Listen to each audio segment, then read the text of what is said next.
Hi అండి. Friday పూజ. ఈరోజు పూజ పిల్లలు వెళ్ళిన తర్వాతే చేసుకుంటున్నాను. ఎందుకంటే రోజు అలాగే కుదురుతుంది. ఎందుకంటే పొద్దున్నే లేచి వాకింగ్ చేసి ఇల్లు గుమ్మాలు క్లీన్ చేసుకొని నేను స్నానం చేసి పూజ పనులు అయితే మొదలు పెడుతున్నాను. అలాగే ఈరోజు అన్ని క్లీనింగ్ అయిపోయిన తర్వాత గుమ్మానికి పసుపు రాసి బొట్లు పెట్టేసిన తర్వాత నా కాలుకు కూడా నిండుగా పసుపు రాసుకొని ఇంకా ముగ్గులు అయితే వేసేసిన తర్వాత ఇంట్లోకి వెళ్ళి పూజ సామాన్లు అన్ని పితాంబరం వేసేసి చక్కగా తోమేశాను. తోమిన తర్వాత వాటికైతే గంధం కుంకుమ బొట్లన్నీ పెట్టేసిన తర్వాత పూజ గదిలో అమ్మవారి ఫోటోకి అయితే పువ్వుల దండ వేసేసి ఫోటోలన్నిటికీ పూలన్నీ పెట్టేసిన తర్వాత అన్నం ఉడికింది కాబట్టి ఇప్పుడైతే పెరుగన్నం చేద్దాం అనేసి అమ్మవారికి దద్దోజనం మంచిగా నెయ్యి వేసి మంచిగా పోపు పెట్టి ఇంగు వేసిన తర్వాత పెరుగు వేసిన తర్వాత మంచిగా అమ్మవారికి అయితే దద్దోజనం నైవేద్యంగా పెట్టేసాను. అమ్మవారికి దద్దోజనం అన్ని గిన్నెల్లో వేసేసి పెట్టేసిన తర్వాత అన్ని రెడీ చేసుకొని గుమ్మం దగ్గర అయితే దీపం వెలిగించేసిన తర్వాత పూజ గదిలోకి వచ్చేసి పూజ గదిలో అన్ని రెడీ చేసుకున్నాను కదా. ఇంకా అమ్మవారి ముందు అయితే దీపాలు వెలిగించేసి అగరబత్తులు కూడా ప్రసాదంగా ఇంకా గిన్నెల్లో వేసి పెట్టాను కదా. దీపాలు వెలిగించిన తర్వాత ఈ మధ్య ప్రసాదం తీసుకొచ్చి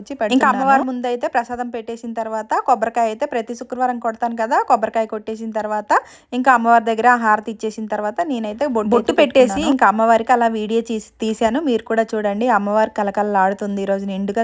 గోల్డ్ మంగళసూత్రం ఉండేది కదా, చైన్ చేసేసి వేరే చైన్ తీసుకున్నావు అనేసి చాలా మంది అయితే అడుగుతున్నారు. లేదండి, చైన్ చేయలేదు. ఆ గోల్డ్ చైన్ అలాగే ఉంది. ఇది వచ్చేసి గోల్డ్ చైన్ అయితే వేసుకోలేదన్నమాట. ఎందుకంటే నేను వాకింగ్ వెళ్తూ ఉంటాను, పిల్లలకైతే స్కూల్కి తీసుకెళ్లి తీసుకొస్తాను. ఉండేది పైన అనమాట. ఇంకెవరైనా ఫ్లిప్కార్ట్ కానీ ఎవరైనా వస్తూ ఉంటారు కదా, బాగోదనేసి ఇంకా తీసేసాను అనమాట. అది తీసేసిన తర్వాత ఈ రోల్డ్ గోల్డ్ చైన్ వేసుకున్నాను. ఈ నల్ల పూసలు కూడా రోల్డ్ గోల్డ్ అనమాట. కానీ చూడడానికి గోల్డ్ చైన్ తీసుకొని నేను 2 సంవత్సరాలు అవుతుంది. ఇలానే డైలీ వేసుకుంటున్నాను. అస్సలు కలర్ పోలేదనమాట. చాలా బాగుంది. కావాలంటే చెప్పండి, ట్యాగ్ చేస్తాను. మాత్రమే నమః.